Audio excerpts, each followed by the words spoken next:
So I spent $138 for 100 foot of, what do they call that, apex line, air line for my trailer the other day. And yesterday I had brakes on the trailer. Great, excellent, life is good. Today I get down to the fertilizer plant, I load up, I pull out of the from underneath the loading bay, and I've got nothing. So I'm like, what the hell? Brand new line, up and underneath that fifth wheel plate, and that's what they did to me. Those little fuckers chewed that thing off of there. They're trying to kill me. So I figured it out pretty quickly. It goes all the way from there, that hose, and it comes all the way back here to this tank, right? So I don't want to splice it, and I have no intentions of splicing it. I've got another section of that hose. I'll pull this one out. And then I will put a new one in. But before I do that, me and these mice are going to have a reconnoitering, if that's a word, and I know it is, but we're going to have a reckoning. And I can tell you right now, those mice are not going to survive the reckoning. I'm going to blow them up. Then I'm going to put rat poison in the hole, and then I'm going to put, which is a double-edged sword, because rat poison will actually attract more mice to it because it's a food source. But anyway, me and those mice are going to have a reconnoitering. We're going to kill them, and I'm going to use oxygen and acetylene to take them out so I don't have to worry about them any longer.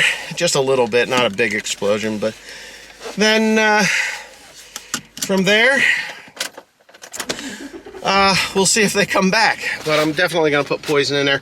Probably going to put mothballs in there too, but I don't know. Well, the mothballs will probably be the best, but we'll figure that out as we go. Anyway, there you go. This is getting a lot of fun here. So I'm on the top side of the deck. Let me get my flashlight here. Right, and I'm going to show you it has to go through that hole there. So it's got to go through that hole. It's got to go out the other side, but this pipe has, excuse me here. That pipe has a curve to it, so we're going to get a piece of brazing rod, feed it from the other side, then put the end of the pipe through that, and then it should just go right on through. So hopefully he gets it right. Let's see what we come up with here. We got it to a hole. Or the hole on the right. To the right? The hole to the right. You're right. Yeah. And you have to get it. I got it through the first hole. Well, keep working it all the way through. You can take that piece of pipe out, that plastic pipe out. It is. There you go. Okay, a little bit more. Good. It's just long enough. I got like a 1/4 inch to hold on to. Okay. It's alright. Because it's coming at you. That worked. What happened? Nothing. Keep going. I can't. Wiggle that. There it goes. You got it? Yep. Let me pull this brazing rod out. Okay, cool. There you go. It is. What I'm going to do is prevent these little fuckers from... Do you want this pipe threaded back there? You can. They're just going to chew it more anyway. Yeah. Alright, so that's that. We're done on the inside here. I can go ahead.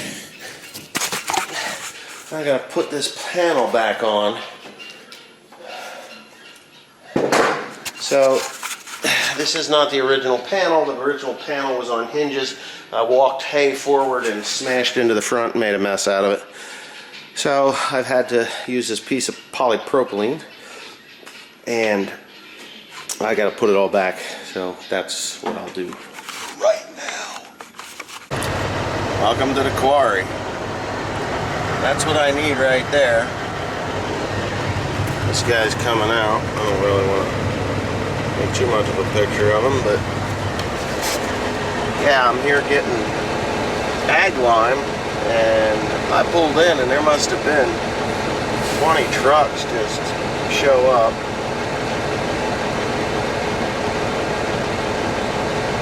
I swear to God, 20 trucks show up.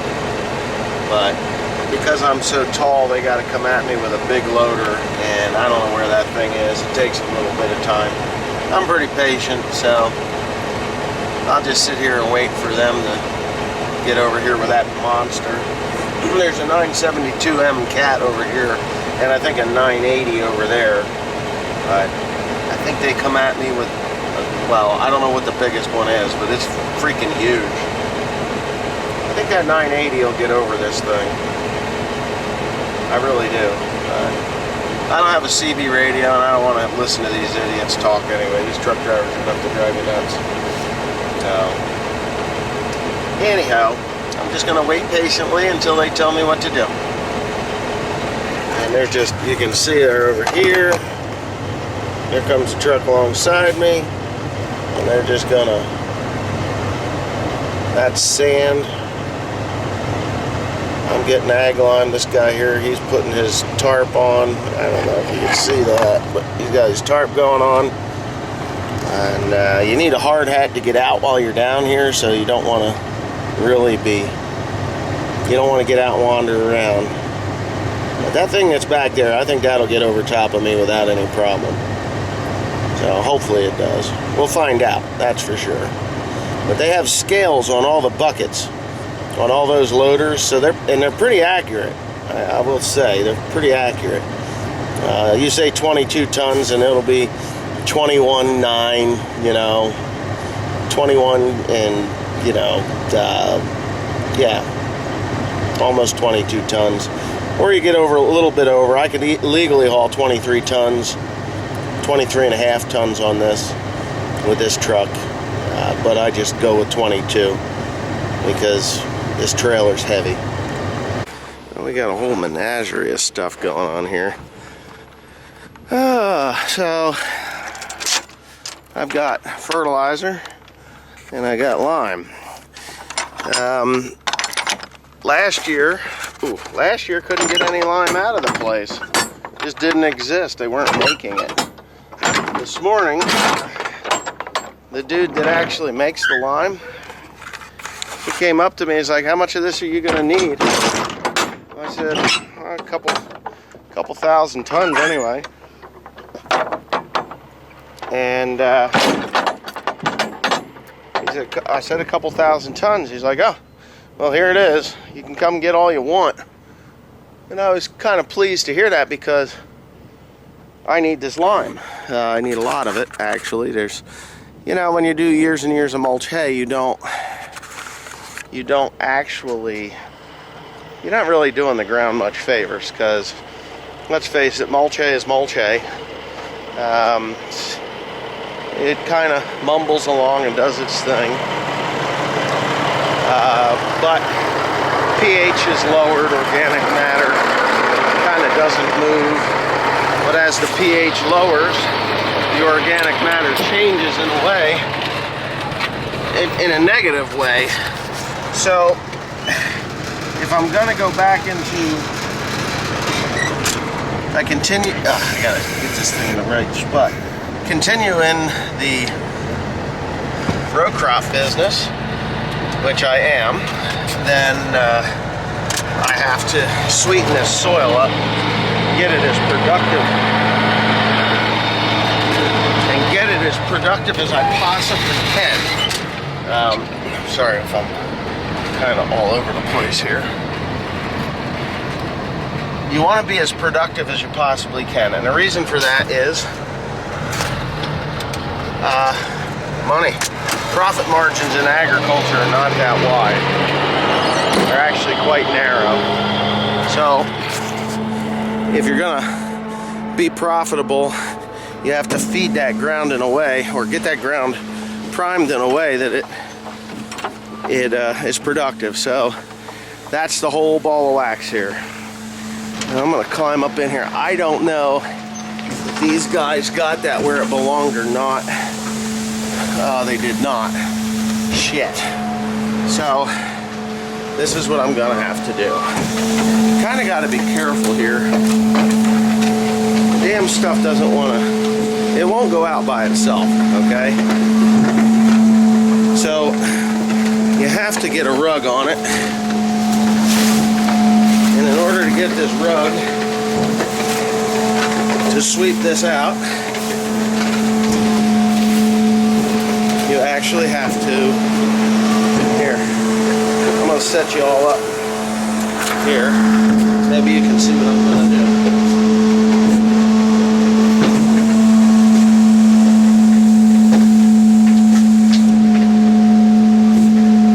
Gotta sweep it out.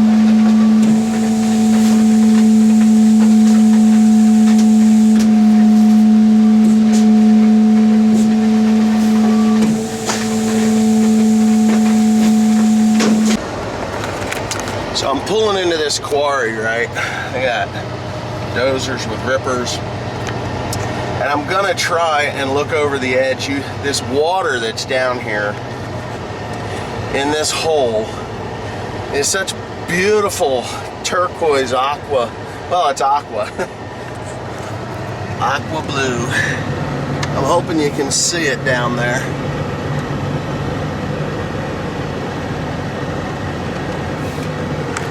Crystal clear. And I don't know how deep they're gonna dig this freaking quarry, but man, I'll tell you what. I think we got some trucks. I mean, these boys are busy. Busy. We got what, 2 loaders. Mine, I gotta take a special loader. They're gonna have to give me the 988 because the 972 and the 980 won't reach over top of me. So the 88 is a really big front end loader, and we're going to use that. But yep, so here we come up out of the hole. This place opens at 7 o'clock. I took my time coming up here. I could have been here at 7, but I wanted to be here closer to 8 just because they got to warm up that loader, is what they told me. And yeah, so that's a very busy place. Very busy. It's a limestone quarry. So they're doing sand and they're doing all sorts of stuff. Sand, lime, crushed, 3/4 cleaned, and all sorts of stuff going on here. Let me shut off my camera and get around the corner here. All right, so here we go. Another load of lime. I'm up to 3 now in the last couple of days. This I just dumped here. The truck is still there. This is really good, nice quality lime. I like it. Very fine. You want fine lime. You don't want coarse lime because, well, nothing wrong with a little bit of coarse lime in there, but this stuff is like talcum powder. So I'm going to go over here to this pile here that was dumped yesterday, and when the wind blows, you can see it'll blow, it'll drift, it'll be all out in here. So what I'm going to do is I'm going to show you how beautiful and fine it is. Look at that, it's nice. There's nothing bad about that. You get that nice fine lime. The finer it is, the faster it works. So this is a high calcium lime, comes out of a quarry. I'm not going to tell you where, just because I'm not that important. But yeah, is that my wife coming? Sounds like my wife. High speed. No, not her. Not going that fast. But it's just so soft. Crushed limestone. The first that I got of this stuff, I paid a guy to bring it down because I didn't really want to run it through the walking floor, and then I got the bill and I was like, you know what, I don't really think I need to pay that much money for that. And last year they ran out of lime and I couldn't get it, and they sent really coarse lime, and there's only certain places you can put really coarse lime, because if you put coarse lime on really sour soil, it doesn't work for like 3 years. It takes forever. This is super fine. I mean, dust, just dust. It's nice. It's damp lime, obviously. You can see it get in my pores on my skin. So that'll give you an idea as to how fine it is and how fast it'll work. This farm here, the pH is good, so I took that coarse lime and I put it on here to extend, you know, kind of as a maintenance. As the pH starts to wane, it won't, because I have that coarse lime in there. And that's all out here. All of this. This is all going to be corn anyway. The whole freaking farm. There's 60 some acres here. So this will all be corn this coming year. This was soybean, or not soybeans, it was wheat, and then I put sunflowers in behind it. And you know, there's a lot of volunteer wheat out there that is growing, which is what I wanted. What I did was I set the fan up on the combine to blow the wheat out, the fine wheat out, so that I would have flour quality wheat and I would get this cover crop, and it worked out perfectly. I mean, really nice. So I got a nice living root in the ground, which I'm going to plant corn right through. So yeah, and I'm gonna, yeah, so it'll be corn. Anyway, yeah, it's enough lime talk. My camera's full of lime now. Anyway, yeah. So it's another load. Another day, another load. I'm kind of tired. 2 loads a day is quite a bit. So, yeah, they got me turned around. They got me turned around rather quickly. That's what it looks like in there. Got me turned around really pretty quickly, but the problem is I just don't have enough. I just don't have enough time to get back. Watch this. Where are you going? Get that fat camera out of my face. That's what she'll say. Because we love her. She's a piece of work. Watch this. Zoom in on her.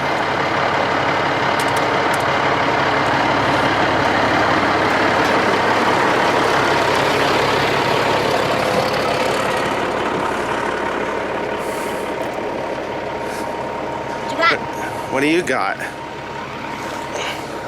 Oh, such a nice lady. See, now she can't be filmed. Alright, so we were talking about this combine here the other day. About I put my mouse repellent spray around it. And some of you were like, well, you got to put mothballs on the combine. I've done the mothball thing. There's actually squirrel repellent that my dad had gotten, which apparently is supposed to work way better than anything else, but Grant had thrown that in the combine already. So here's the combine, the CR8090. We're going to talk a little bit about this thing real quick. So, you know, I'm actually a little disappointed that folks didn't watch the CR11 videos, and I asked the question, why didn't you watch it? And it was pretty good. I mean, a lot of guys were like, well, we didn't watch it because we're never going to be able to buy a combine like that. Other folks were like, well, if I was going to buy a combine, I'd buy the AF11, you know, or the AF11 is a better combine. The New Holland is just the yellow version of the Case AF11. So I wanted to do a little research on that and see what the so the AF11 is the Case version of the New Holland CR11.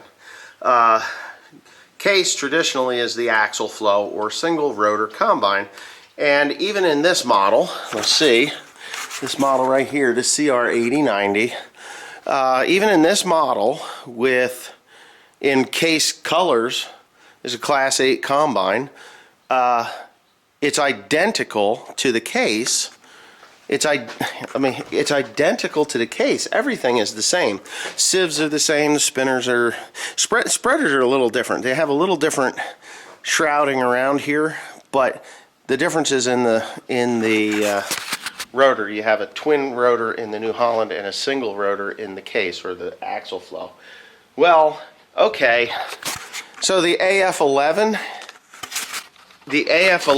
for all you Case lovers out there, the AF11 is actually identical to the New Holland CR11. It is a twin rotor machine. The only difference in those combines will be the,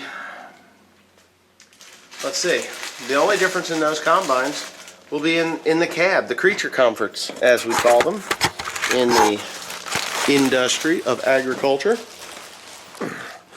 We've got bird stuff there. This thing has to be pressure washed. I'm not good. I'm gonna have to edit some of this stuff, I'm sure. Anyway, to my point with the case guys, this camera's kind of cumbersome. To the case guys, the point with the case guys, nothing wrong with the case combine at all. There's nothing at all wrong with them. Because they are the same. So they're the same bins. They have a little different sheet metal. That's about it. Yeah, he put that on the seat in here. So these little rat repellent things are in there. So I don't know what they do, but I gotta clean this out too. Anyway, whilst I was sitting in the combine over in England, the differences that combine had were multiple screens. There was 2 screens, one up here, one here. This here was a little more busy on their side. I didn't know where my lights were on the CR11. It's up here, but my lights are over here along with the heater. Radio, which is there, which I never use. But visibility on that thing was improved over this one. Not that it's much of an issue at all, other than it's, you know, it's not much of an issue at all. I can see out of this just fine. I actually found this combine to be quite a joy to run. I guess if you want to talk about it being, ooh, that light. It was a joy to run. Comfortable, reliable, and, you know, mine. Fortunately, all those boxes were checked. It's mine. Some of the other comments that were in there, which I know people don't really pay much attention to, but I said why John Deere, you know, I said about John Deere, you know, people that bleed green, they'll always bleed green, they just have no, you know, no desire to look at something else. And someone says, well, the reason I don't even look at a New Holland is because they're built light. I agree. There are some areas that this combine is too light for my liking. You know, not that it's a terrible thing, it's just if they would have heftied them up a little bit. One is underneath the grain tank, but they've remedied that in the new models. They've made it that a nickel bottom. Nickel is really good for wear, I guess. But it has a nickel bottom in the grain tanks so that they don't wear out. It's basically stainless steel, a nickel alloy. You know, some of the things for the straw chopper, those things, those were kind of weak, but I repaired them with heavier steel, so that's okay. That worked out all right. But you know, everybody's got their quirks and their preferences and stuff. But if you're buying a yellow machine now, especially if you're buying the AF11, you are buying a New Holland, whether you like it or not. If you're buying a case AF11, you are buying a CR11. It is identical. Maybe some of the creature comforts inside, meaning the handle may be a little different, controls may be slightly different in appearance, but the functions are all the same. I know if you bought the older, like the CR1090 or 10.90, that combine, identical to the New Holland, or to the case axle flow. The only difference is one has twins, the other has a single. And I suspected that had suspected for a long time that New Holland and case were just going to merge and create one combine, and you would just get it in yellow or red. And they have finally, after all these years, finally achieved that in the CR11. So for all you axle flow guys, you know, you're running a New Holland even if it's red. So that's it. The good thing about it is, if your case dealer isn't as close as your New Holland dealer, you can go to New Holland and get those parts. So anyway, I'm gonna walk out in this field a little bit. This was soybeans. I had wheat on it and then put soybeans in afterwards. And then we spread compost, lime, and organic fertilizer onto it. And quite honestly, that wheat really took root. We got some chickweeds in here. I'm going to get down on my hands and knees here real quick and see how it's breaking down. So the lime that I spread here, I'm going to get close. This camera's pretty good for that. Was coarse. It's almost like sand, right? Don't like sand. Heavy or coarse limestone, not good. But you can see the black fertilizer is here. It's just kind of pulled up as the ground opens and closes, or frost seeds, or dries and thaws and dries and gets wet. It does allow those nutrients and that lime to go down in there. So I talked to the quarry yesterday about the coarse lime that they were selling. They're no longer selling the coarse lime, which is great, because I'm buying lime. You've seen it in this video already, that I'm buying lime and it's really fine, really good. It's what I like. So we go over this with the VT. It's going to just stir the top up enough, and that lime will get down in the ground a little quicker and start to neutralize. This ground will all be corn this coming year. All of it will be corn, which is good. It's been beans, wheat, beans. Yeah, beans, wheat, beans. And now it's just going to go back into, well, yeah, it was beans, wheat, beans. So now it's going to be corn again. Hopefully get rid of some of this chickweed. That stuff's a plague. You just can't get rid of it. But with corn, might be able to get that. May spray some 2,4-D or Banville or something like that on there. But the ground is really looking a lot better than it has over the years. And I can show you, here's just a spot. I can show you what I'm talking about real quick and easy. Wormholes. There's a wormhole. There's a wormhole. Wormholes. Wormholes. They're just everywhere. So the wheat straw that I left behind before I planted the soybeans in, this is it. You know, oh, there's a bean. An actual soybean. Look at that. It's dry too.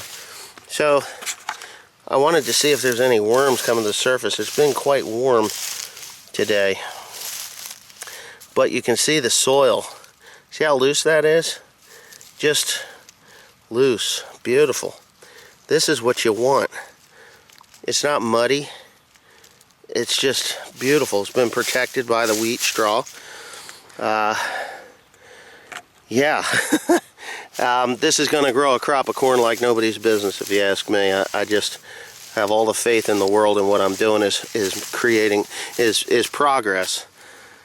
Progress in the soil health department. I know a lot of guys don't really want to go down this route, but it's coming.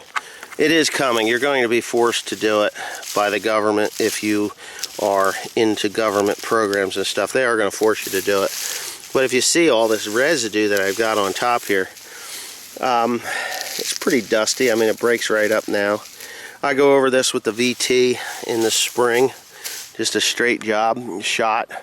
It'll turn to dust, and all of the nutrients that it holds within itself will then break down much quicker and get to the corn crop on top of the living root.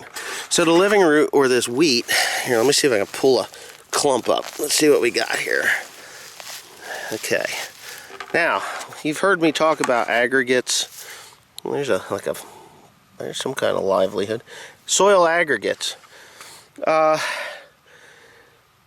Doing no-till is not enough to really, create the soil aggregates that I'm talking about.